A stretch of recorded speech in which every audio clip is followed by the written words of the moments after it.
Hi, good evening, everyone. We're going to get started here in just a couple of minutes. If I could ask the speakers to come on up to the stage.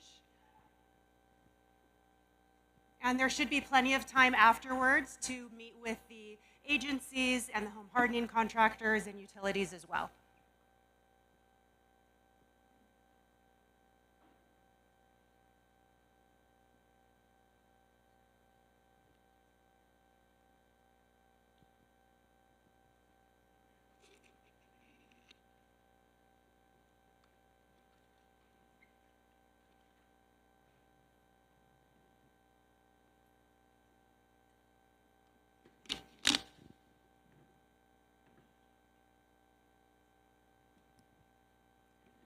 Thank you all again so much for coming here tonight. This is our San Elijo Hills Fire Safe Council's inaugural event. We are a brand new organization here in the community, and we're so excited to have such a great turnout tonight. I want to thank and introduce our speakers this evening. We have Mayor Rebecca Jones. We have Deputy Mayor Mike Sanella. We have City Emergency Manager Jamie Smith. We have Sheriff's Deputy Morales. We have CALFIRE, remind me because you're taking, Captain Cornett, sorry, a different CALFIRE guy was supposed to be here tonight, so we're taking turns. And then we have Bill Mullins, who is a Carlsbad firefighter, but our vice president on our Fire Safe Council. He's actually on duty tonight, but he was able to sneak away for a couple hours. So we are very happy to have him here as well.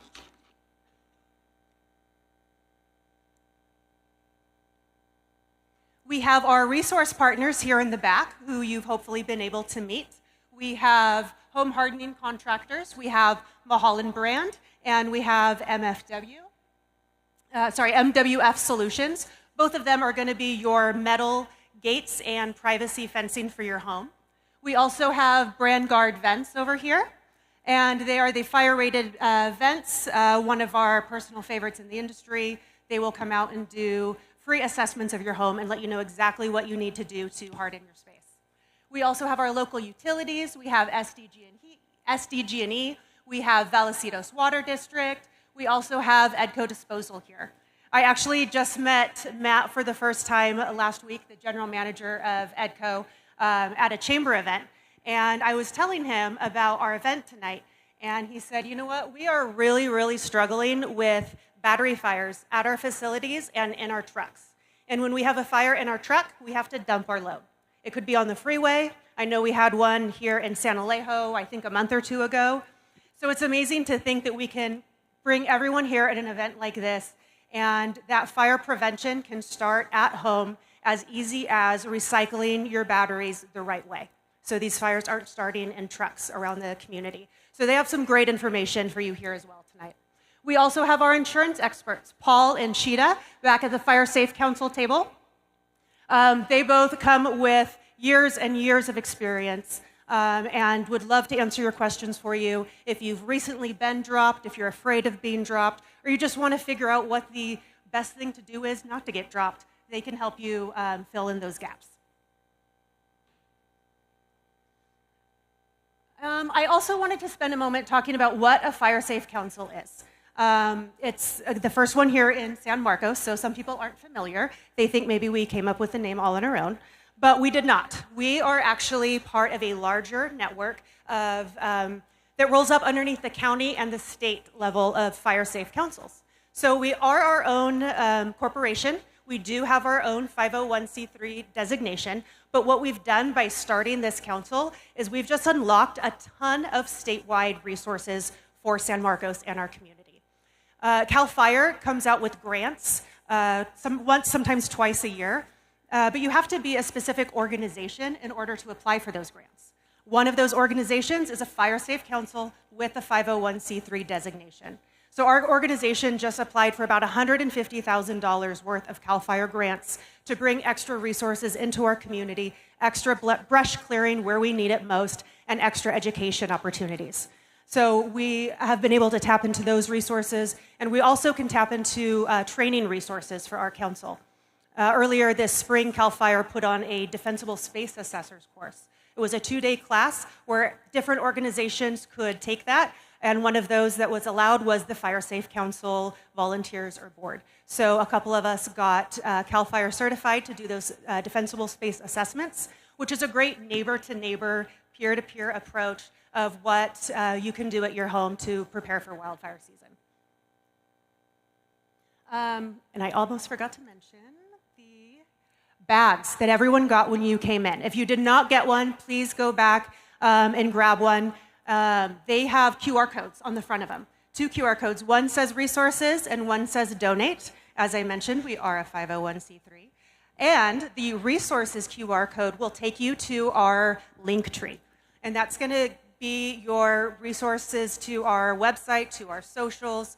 All the QR codes that you see on the screen tonight, all the different resources mentioned, they'll all be there on our link tree. So don't worry about taking pictures of the slides or making sure you capture every single QR code on your phone. That'll all be on our link tree on that resource QR on your bags that you're taking home with you today. We also have an opportunity drawing and a raffle. When you walked through the door, you should have gotten a raffle ticket. Whether you're a kid or a spouse or anyone, make sure everyone has their raffle ticket. More chances to win. We have an emergency radio. We have a fireproof document box that will be a part of that raffle. We also have an opportunity drawing for a suggested $25 donation per ticket. You can win 18 holes of golf for 4 with a golf cart rental, some Padres tickets, all sorts of things back there, an urban go bag, lots of opportunities. So without one last thing, after we are done with our speaker series, we're going to break out into small groups. So you were able to meet with the agencies before and with the utilities. You're going to be able to do that again afterwards. So if you have any questions that come up through this presentation and you think, I really want more information about how that affects me personally or a very specific scenario, we're going to break out into those groups and they're going to be here to answer your questions for you.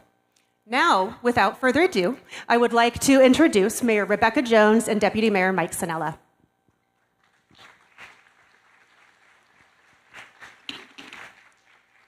Well, thank you, Lindsay, and we are very excited that you're all here today. This is September already. Oh my gosh, this year's gone so fast. Anyway, it's Emergency Preparedness Month, so it's the timing is optimal for all of you to be here and find out more about what you can do to be part of the solution. So in San Marcos, I'm sure you all know, or maybe you don't know, we are a Class 1 fire agency, which less than 1% nationally are rated, so it's very good for you and your insurance premiums because they tend to be a little bit lower because we have so much training and our equipment. We are very well prepared here in the city, and so I really love that part of it. But I don't know if you know, but we are also moving forward with our 5th fire station. That's going to be coming. If you're not sure where that will be right there on Las Posas, right over at Armor Light. So we're going to be building our 5th fire station, which I know our fire department really is going to benefit from that. And then we also want to make sure that everything that you learned today is something that you can help with yourselves and be better prepared. I know when the Cocos fire came, I was one of those people that was like, oh shoot, what do I do next? So there I was, packing my go bag. It's very important to make sure that you're prepared, and we will talk about that a little bit later. But we've always done a tremendous amount of investing here in San Marcos for the benefit of you to keep you safe, because that's always been one of our highest priorities. But I'd like to have Deputy Mayor Sanella add a few things this evening, but thank you very much for coming, and we're really happy of all that you're doing, the Fire Safe Council. Can we give the mayor applause? Thank you, Mayor. Good evening, everyone. I'm Mike Sanella. I'm the Deputy Mayor of San Marcos, and I'm also your District 2 representative, so it's nice to be in the heart of District 2. I want to start by thanking the Fire Safe Council for everything that you're doing. It's so important, especially in the neighborhood that we live in. We know we've experienced fires.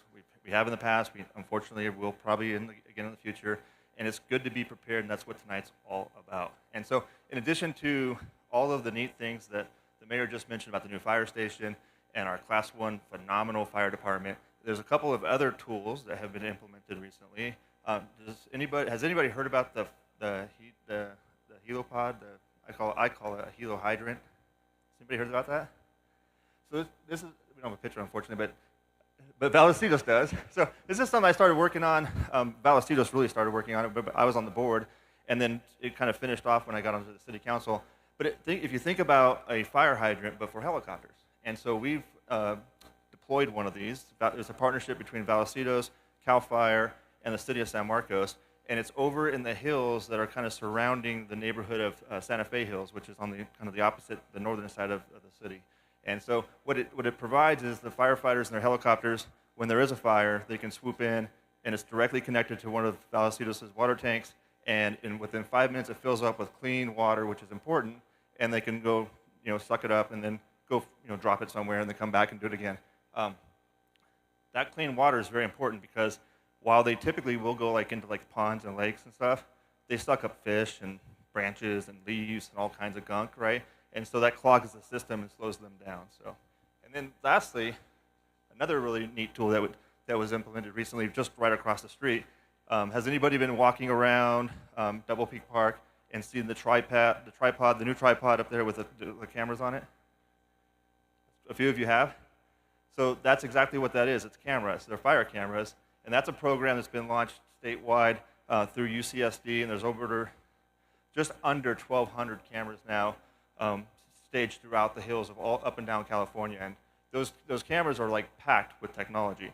They have AI, they have infrared, and so they're looking and scanning 24/7 for smoke and fire and any signs of anything that might be troublesome, and it'll alert the authorities quicker, and so they can respond sooner, right? And that's what that's all about. So lots of really cool tools. I'd be so bold to say that San Marcos as a community is probably better suited to defend ourselves against fire than we ever have been before, and that's a good thing, right? So thank you all for being here tonight. It all starts with being, knowledge is power, being ready to go, having a plan, and just appreciate you guys being part of this and being here tonight. So thanks.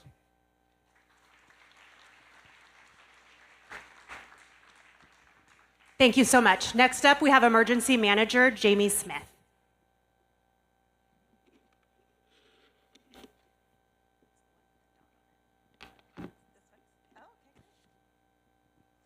Good evening. I just want to give a heads up. I'm not being rude. I'm actually monitoring a situation. So if you saw me texting, I'm just doing my job. So let's. It's the red one, right? Got it. Oh yeah. Okay, great. Okay, great. So here we are to talk about some preparedness, and the theme of this is if you stay ready, you don't have to get ready. And that's a motto we live by in the fire department. But I think what is important to know is, what a lot of people don't know, is that I exist. San Marcos City was one of the first cities in North County to fully invest in a full-time emergency manager. And what that means is you have somebody on your city staff that helps monitor and coordinate response and recovery as well as mitigation efforts for the city. And I think that's important to know because oftentimes you're like, is anybody paying attention to this? Or does anybody smell that? Or, oh, there's fires up there. Is that going to impact us? Is anybody listening to that? I'm listening all of the time. So these are some of the spots you'll see me. I'll be doing proclamations for Preparedness Month, so thank you for being here. I will be monitoring from our Emergency Operations Center and also coordinating our responses, as well as that's what we call the back of the truck. You can see the little arrow. And I'm helping our law enforcement partners, as well as the fire department, make educated and the best decisions possible to evacuate the public. So we all work in partnership together. So if you're ever wondering, is somebody paying attention or somebody thinking about that? It's this nerd right here. All right. So what are our top 3 hazards that we really consider here in San Marcos? They're going to be very familiar to you. I just want to review a little bit about what we ask you to be prepared for. So we've got the Rose Canyon Fault. That actually hasn't gone off to its maximum capacity since 1862. So that's why we pay attention to earthquakes. It's estimated from a recent study that it can actually go up to a 6.9. So we make plans, we practice. We actually just hosted a North County emergency drill based off of this scenario exactly on the Rose Canyon Fault. We also prepare for floods, and we ask you to prepare for floods.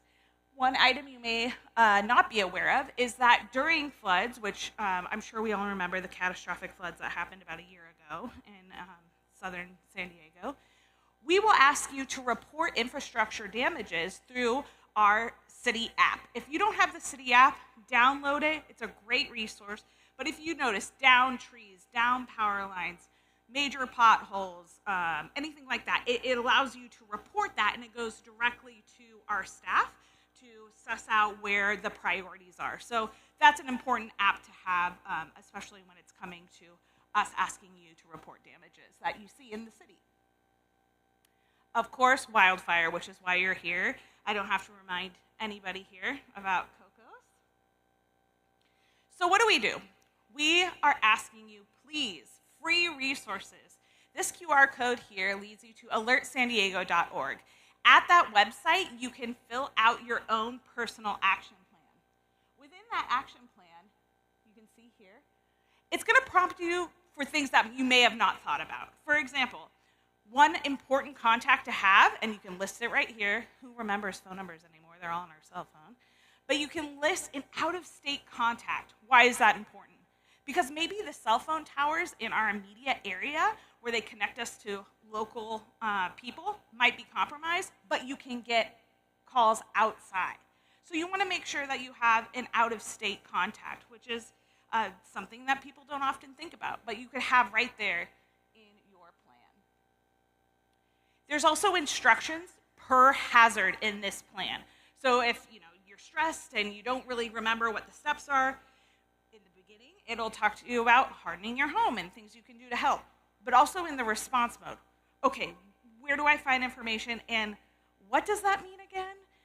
So it goes hazard by hazard to give you those instructions when maybe you're not thinking your clearest.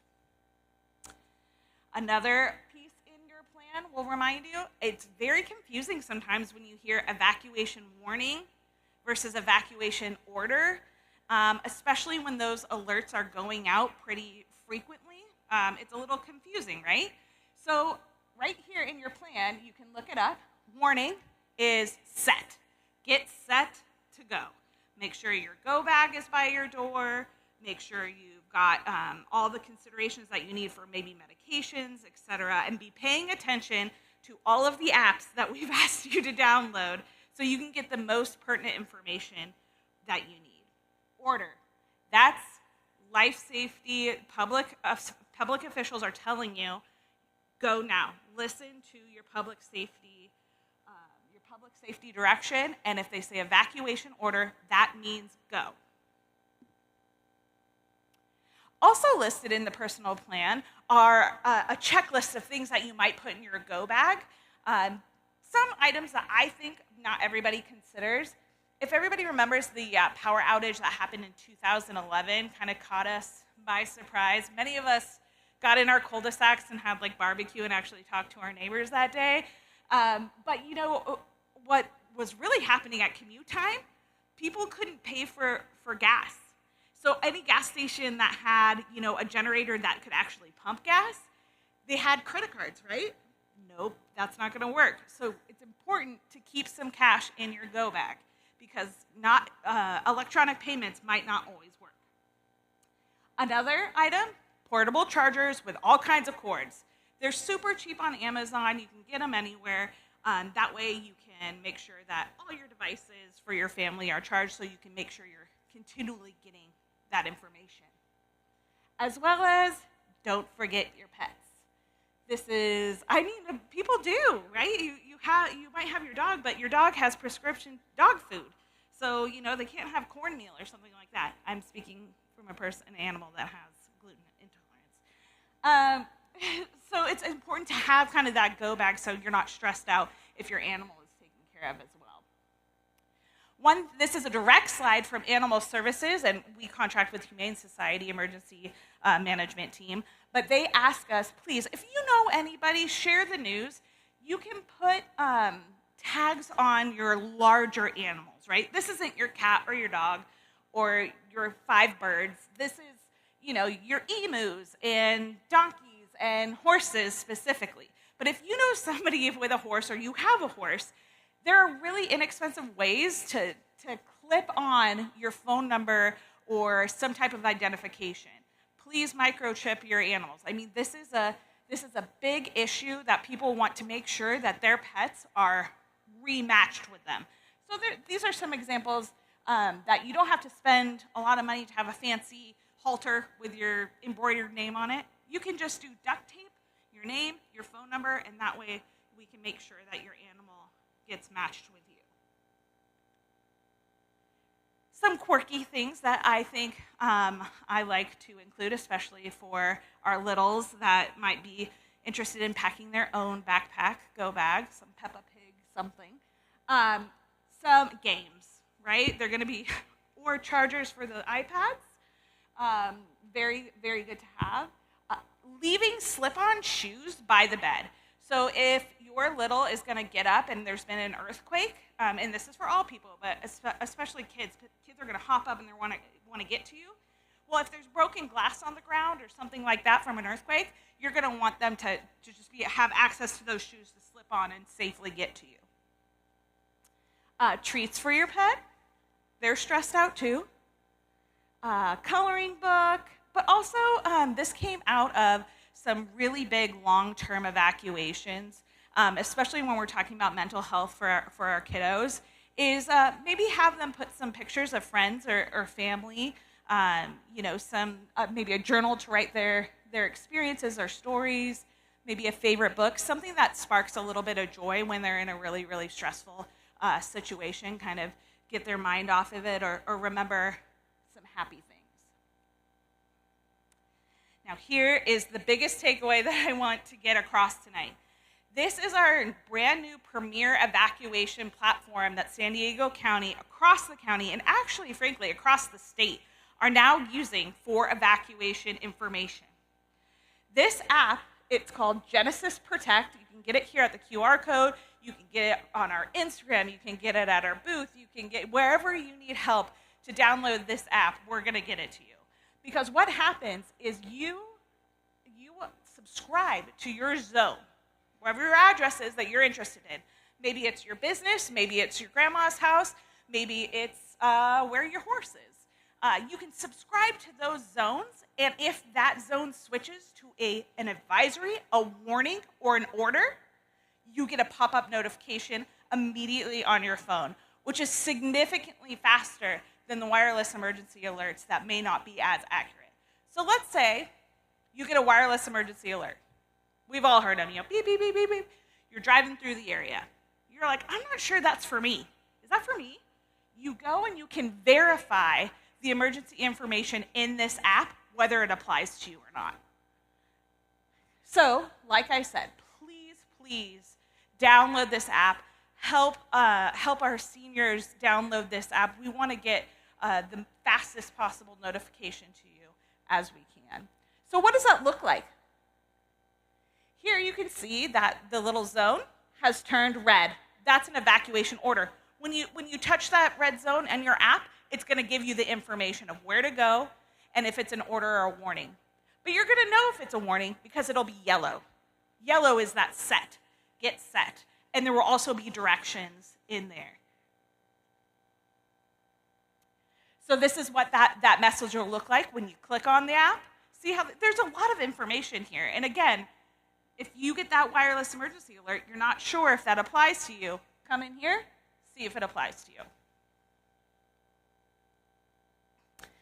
Other apps that we're asking you to download, which I'm just going to keep hammering, that Genesis Protect, but also SD Emergency app. The difference being, why are these different apps? Well, because the SD Emergency app gives you pertinent information that's county-wide.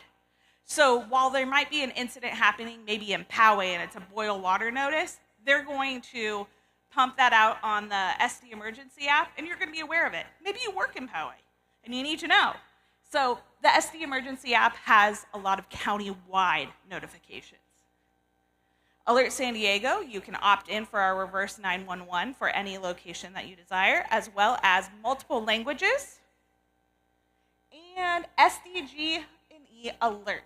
So SEG alerts will let you know if there's going to be a power safety shutoff, if it's a planned outage, that kind of a thing. So lots of good information too, so you don't have to guess or call somebody.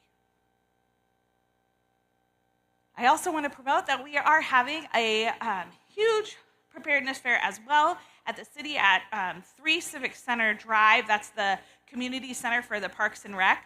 I'm really excited about this event because, one, we've made sure that every vendor has both English and Spanish personnel there, as well as we're getting the Big Shaker. I don't know if you've heard about the Big Shaker before, but it simulates an 8.0 earthquake in a trailer. And while that sounds terrifying, it also is very educational and maybe a little bit fun. So please come out next Saturday. It's September 13th right by City Hall at the community room, and you'll see the big trailer and come out and see us. So thank you again for all you're doing. Thank you to the council, everybody. Just thank you for really leaning into preparedness, especially for fire season, and download Genesis Protect. Thank you.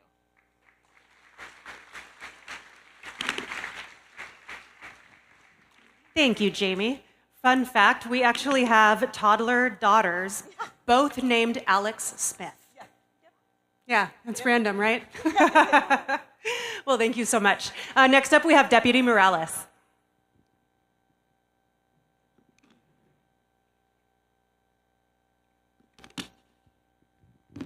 Good evening, everybody. Deputy Morales. I have Corporal Tazar back there with me for moral support.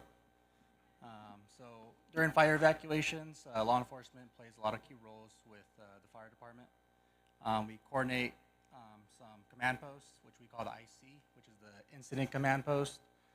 What we have there, it's usually a deputy, a sergeant, lieutenant, and we talk to the ones in charge with the fire department. They tell us the rate of speed, the size of the fire, the structure endangered, and where they want the evacuation warnings and orders. We manage traffic and pedestrian traffic to facilitate to safe evacuation of individuals. We set up roadblocks to prevent unauthorized access to the affected areas. We provide information and guidance to evacuees and guidance to evacuees on safe routes and available resources. We also assist in searching for individuals who may have been trapped or unable to evacuate safely when those orders are given. We also conduct welfare checks on vulnerable populations who would be the elderly or those who are disabled. We maintain a visible presence to deter looting. This is after the fact. We maintain visible presence to deter looting or other criminal activities and evacuation areas. I know you probably saw it a lot during Los Angeles fires. People are looting after fires. We ensure the safety of emergency responders and public during the incident. And we do have a video today, which is kind of what the new PA evacuation orders are going to sound like. So if you hear these, this is what you should be prepared for to know you're about to evacuate, either an order or a warning. I think we have the video up for you guys.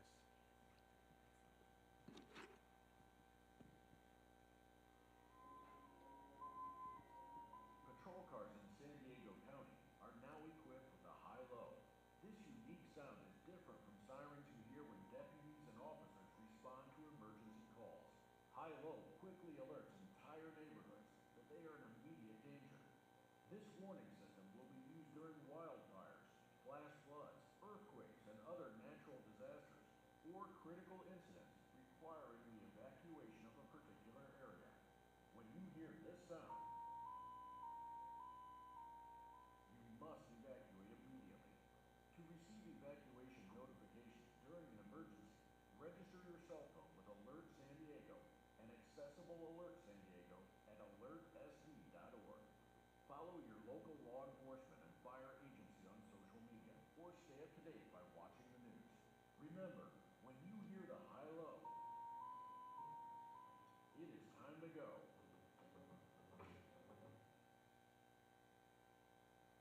So yeah, that's most of our vehicles have that type of siren. Also, is going to become with a pre-recorded evacuation order for that area. So if you guys hear that, just start evacuating. We're going to do our best part, going door by door to make sure everybody has evacuated. And So effective communication, coordination, and proactive measures are essential for law enforcement to fill these responsibilities during a fire. So we go hand in hand with the fire department. So that's what's like going to be best for us to do these evacuation orderly. As long as you guys are prepared, it's going to help us be prepared to help you guys evacuate. And thank you. Thank you so much.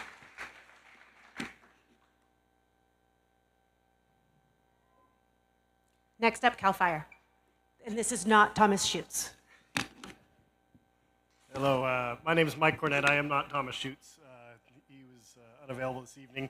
But I'm here to talk to you about CALFIRE's response and roles in emergency response here. Obviously, we are not your day-to-day fire department, but we are the state's fire department. So we will come in and assist the local fire departments, and we all work together as one agency when it comes to emergency response. Going backwards.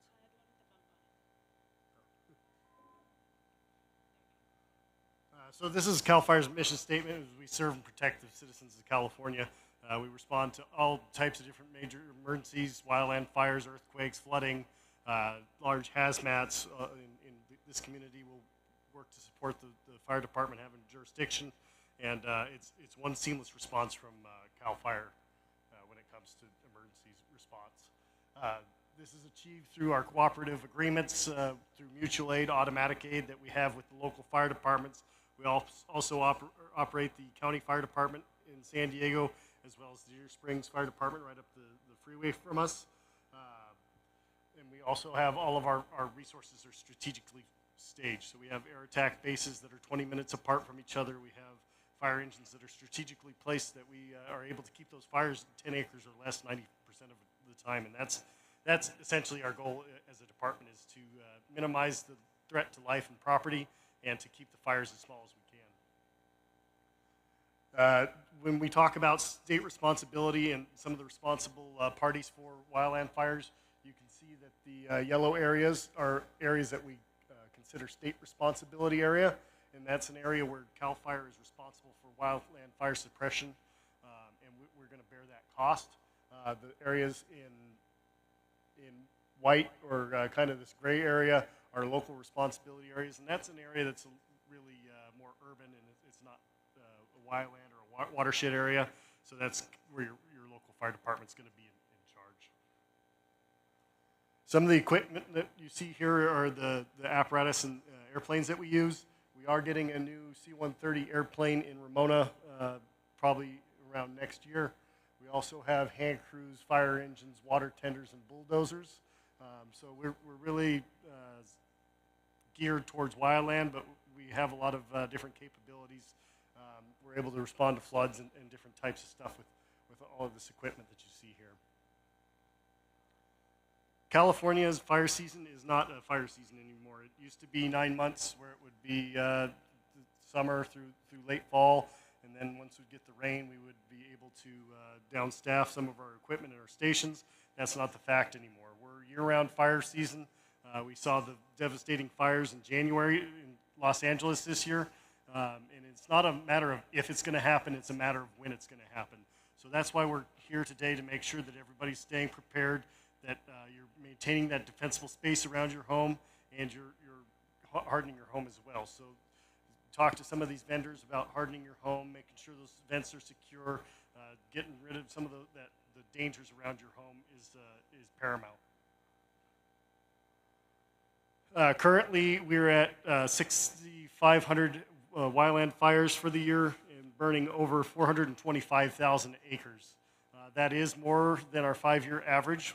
Last 5 years, some of the years have been kind of wet, so they kind of skew those numbers, but we are having an above average fire season. We do have some of these graphics here are what the wildland fire outlook is going to look like. So you can see in October through November that all of this area down here in San Diego County is in an elevated risk for major wildland fire. So that's something that we're, as firefighters, are keeping in the back of our mind, that we have the potential for some devastating wildland fires. Just because we haven't had that rain to green up the moisture out there, we're in a constant drought. And as we get into the Santa Ana season, it's going to be a heightened fire danger. Just like we were talking about with all the apps, you're going to see some of these are notifications. We have the wildland fire cameras that are great. You guys have one now in this community. They can see 60 miles at daytime, 120 miles at night. They detect fires with artificial intelligence. They're pan, tilt, zoom, high quality cameras. We could be up on this hilltop and look down and see a person's face clearly. It's amazing the technology that we employ with that, and that's a partnership with UCSD here locally that we use. We also have our TV and radio stations. If the communications break down, AM 600 is always your go-to. That's our backup emergency radio station. We have our website for any fires that are 10 acres or more. That's thefire.ca.com or gov. And then you have our local social media, the apps that we already talked about, Genesis being the top one there, and then all the other means there. Collaboration, like I talked about, we collaborate with Chief Fredericks here a lot. San Marcos and CALFIRE is one team here. We work very closely on all different types of emergencies. They're a valued partner, and we want to continue that relationship as well as with the fire safe councils here. And also with law enforcement, like the deputy was talking about, the evacuations is not something that we take lightly. As soon as we evacuate you, we want to try to plan to repopulate you or get you back to your house. But we need to make sure that we're doing that and it's safe to do so that your children aren't going out into the backyard and there's an ash pit or something and they're going to get burned. So we want to make sure that all the roads are cleared, that the areas around the houses are all cleared to make that safe. Some action items are to make sure you have a go bag, make sure that your vehicle is fueled and maintained. If you are on that high fire danger day, it's windy, it's dry, it's hot out, make sure you're backing in your car so you don't have to turn around when it's dark and it's smoky. You want to make sure that you maintain that defensible space up to 100 feet or your property line. You want to download all your apps. You want to be engaged in the community like we are tonight, and then secure your home front. Make sure that home's hardened and you're getting taking care of those projects. And with that, thank you. Thank you so much. All right, next up we have our very own Bill Mullins.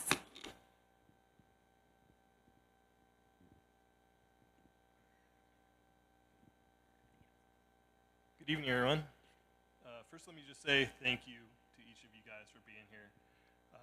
We couldn't do this without you guys being here. Our Fire Safe Council, it is 100% volunteer organization, and it's definitely community-based. Every single one of us on this fire council live here in San Elijo Hills. We all have a vested interest in wildfire protection and wildfire safety. So let me introduce myself. I'm Bill Mullins. I am the Vice President of the Fire Safe Council. Like Lindsay said earlier, I am also a Carlsbad firefighter. I work right down the hill at Fire Station 6 on Rancho Santa Fe Road. If you guys get an emergency up here in San Elijo Hills, you could potentially be seeing me come to your house to help you out with that. So it's good to see all your faces. I'm going to talk a little bit tonight about kind of what we do as a Fire Safe Council, how we got to where we are today, and kind of what we're going to be doing going into the future. So first of all, some of the stuff that we do. We're planning to do a lot of education and outreach. This is our first event for public outreach, and it's great to see all of you guys here. Some of the classes that we plan on putting on in the future maybe have to do with home hardening, defensible space, some of the stuff like what you need to do for evacuations, and potentially even like how to survive wildfires. If you get caught in a wildfire, steps you can take. So that's moving forward, some of the stuff we're doing with that. With the defensible space, fuels reduction, that's really something that I've focused on, we've all kind of focused on, is really getting the brush clearance taken care of here in San Elijo Hills. So as a firefighter, I know the importance of removing all these fuels, removing the brush, and really hit it hard this year. With O'Connell, they've been great. They've taken out probably 3 times the amount of vegetation they normally take out, and we have plans to take a lot more out.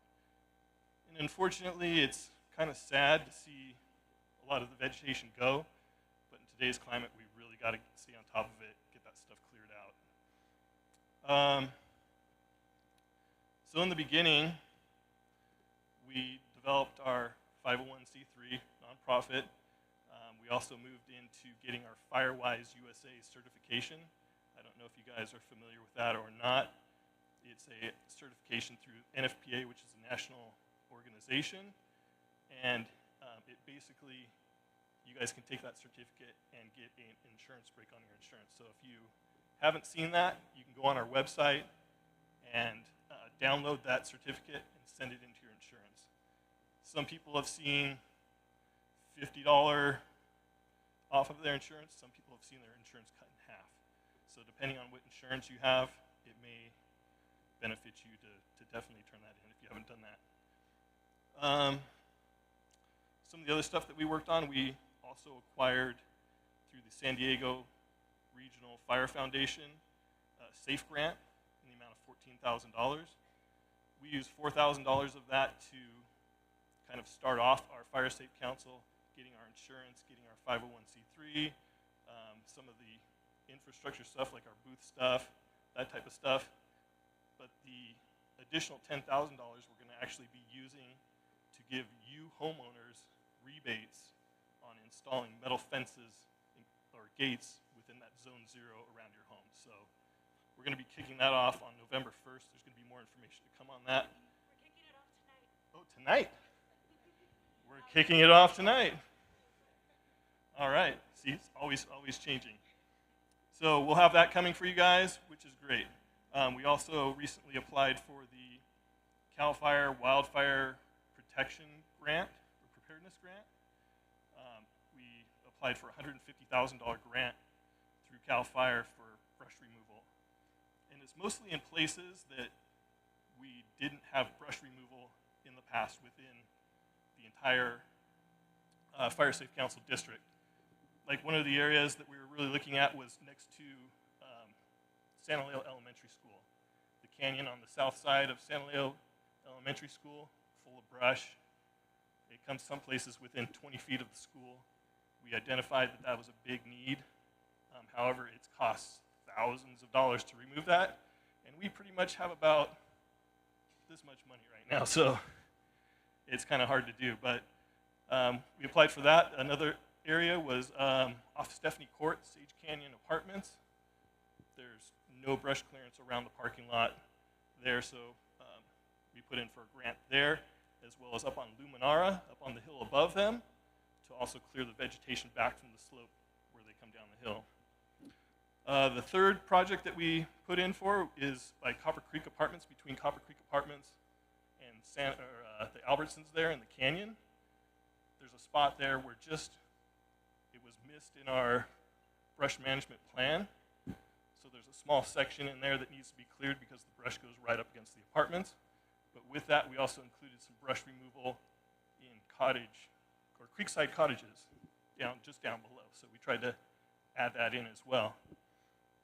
And then moving forward, some of the stuff we're looking at is number one, thinning of the pine trees here in San Elijo. That's a big hazard for all of us. Those trees were planted when the community was brand new, and they've been replaced as they get knocked down by cars or whatever it might be.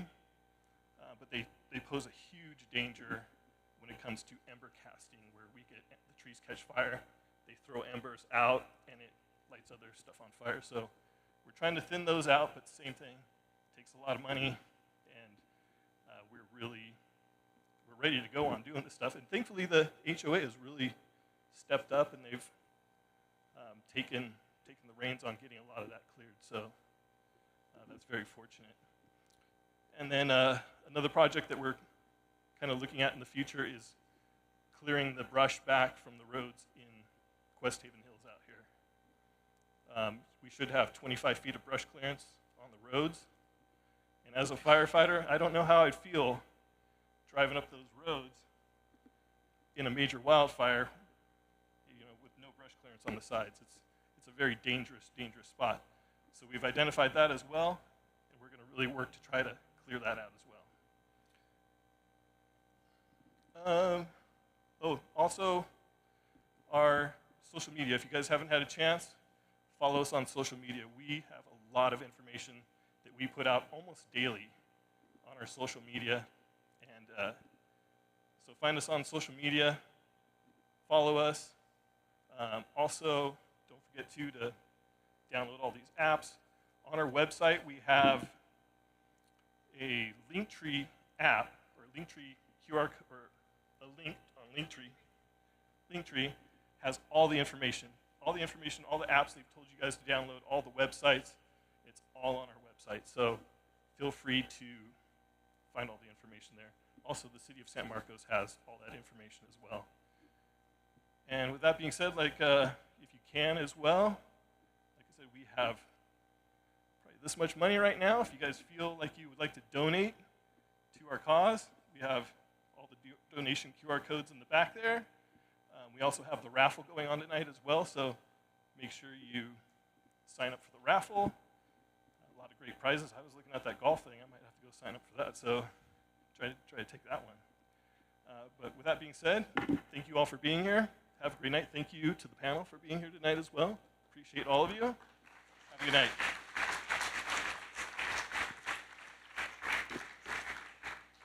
Thank you so much, Bill. All right, as we wind down this evening, I just wanted to touch on a couple of things. As Bill mentioned, we did receive a grant from the San Diego Regional Fire Foundation earlier this spring. And some of that grant money went to our overhead expenses. They even purchased these bags that you guys got tonight at when you entered. So we're really thankful to them. They specifically partner with fire safe councils, and that is their main goal, to get fire safe councils up and running in our communities. So we greatly appreciate their help.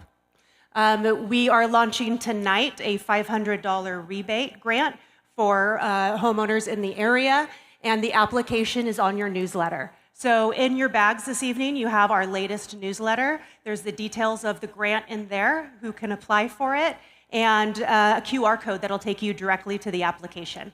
That application will be open until October 15th, and then we'll announce the awards on November 1st. And as you heard throughout the event tonight, there were a few things. One thing I meant to mention earlier, but did not, is a home video. The three things that we want to leave you guys with tonight is, one, taking a home video throughout your house. If you do have a catastrophic event at your house or a total loss, that's going to be one of the easiest ways to streamline a claim with your insurance. So walk through your house, walk through the outside of your house, narrate that video as you go through, talk about what's in that room, maybe the brands, the model numbers. That's going to really help you through that process. Download the apps. I think the fire department might be at the door on the way out to double check that you've done that while you're here. So just fair warning, if you haven't yet, Genesis Protect is the #1 app that we want to make sure that everyone leaves here with tonight. And Ready for Wildfire self-assessment. This is a really great tool that CALFIRE has out there. There was a lot of really great information that you guys got tonight, and sometimes it's a little overwhelming and you're not quite sure where to start. Well, these three things are going to get you in the right direction, and the Ready for Wildfire assessment is going to help you with your family plan and help you with the home hardening and identify where your gaps are and where those kind of lowest hanging fruit is, what you should be going after first, and help you prioritize that. So we highly recommend you doing those three things when you guys head out of here tonight. And we have invited everyone in San Marcos to be here tonight, even though we are the San Elijo Hills Fire Safe Council, but our information is regional. You know, information that Jamie shared tonight, that's for all of the city of San Marcos. So we will continue to share this regional information, but there's some things that are specific to our boundaries, which is the way that CALFIRE sets up fire safe councils. You have to have a specific boundary within a specific jurisdiction. So if you are leaving here tonight thinking, I think my community needs a fire safe council, I really want to get one started, I want to figure out how to get FireWise designation for my neighbors because we all need a break on our insurance. The really cool thing about the FireWise designation is that it sets the foundation for your community to be recognized by the insurance industry, saying that we have a group of community volunteers and community leaders that are getting together to identify these risks, share these education points, and really make our neighborhoods and communities safer. Once you get that FireWise designation, the homeowners can take that one step further to get a wildfire prepared home designation. If you haven't had a chance yet to talk to Sheeta and Paul at our Fire Safe Council table, our insurance experts, they have a really cool flyer that they're handing out. On the back side of that flyer is information about the wildfire prepared home. That's an additional discount that you can get on your insurance, anywhere from 8 to 10%, which stacks on top of the FireWise discount. So together you can get anywhere between 12 and 15% discount once you turn those into your insurance. So a lot of great information. We hope that you guys break out into small groups, talk with the agencies. If you have additional questions tonight that came up throughout the presentation, please meet with them. A lot of the vendors that are here will come out to your home for free to give you quotes on how to harden your home. And I told Peter not to let me forget about the raffle. Yes. If you want to run up those tickets really quick, we are going to pull the raffle winners and the opportunity drawing winners.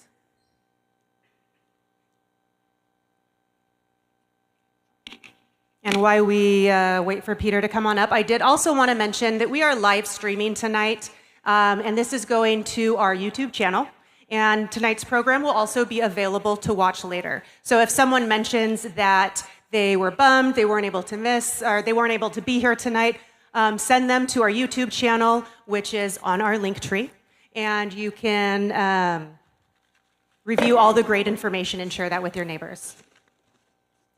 All right, so we have 2 raffle prizes tonight. One of them is an emergency radio. The other is a fireproof documents case that you can keep right next to your go bag with all your important documents.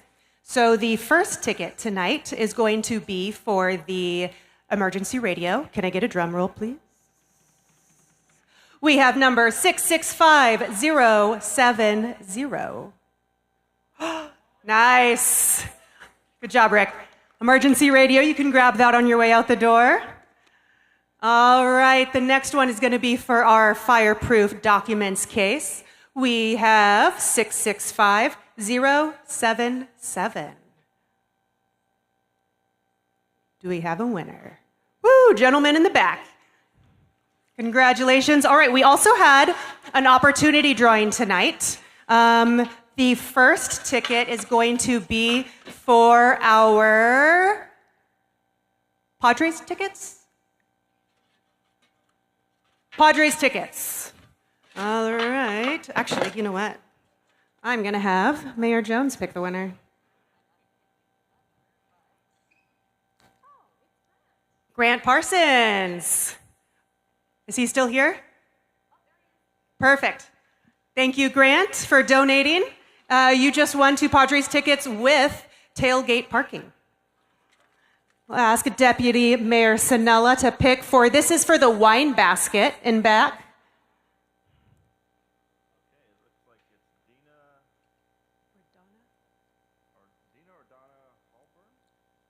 Yep. Congratulations, you won a wine basket. All right, Jamie, pick our next winner. This is going to be for our 18 holes of golf for 4 with a golf cart. Linda, congratulations, Linda. All right, last but certainly not least, Deputy Morales will pick for the Urban Go Bag. Kip Dambalker, good job, congratulations. All right, one last thank you to our panel here tonight for taking time out of their evening and away from their family to come and talk to all of us. Thank you to our agency partners for being here tonight and our utility resources for sharing such great information. Thank you to our Fire Safe Council Board. We could not do this alone. They give selflessly so many hours to bring these resources into our community. So thank you to our Fire Safe Council Board and volunteers. And thank you to all of you for being here and being engaged. And we hope that you can help us spread this really great information out to the community. Thank you so much. Have a great night.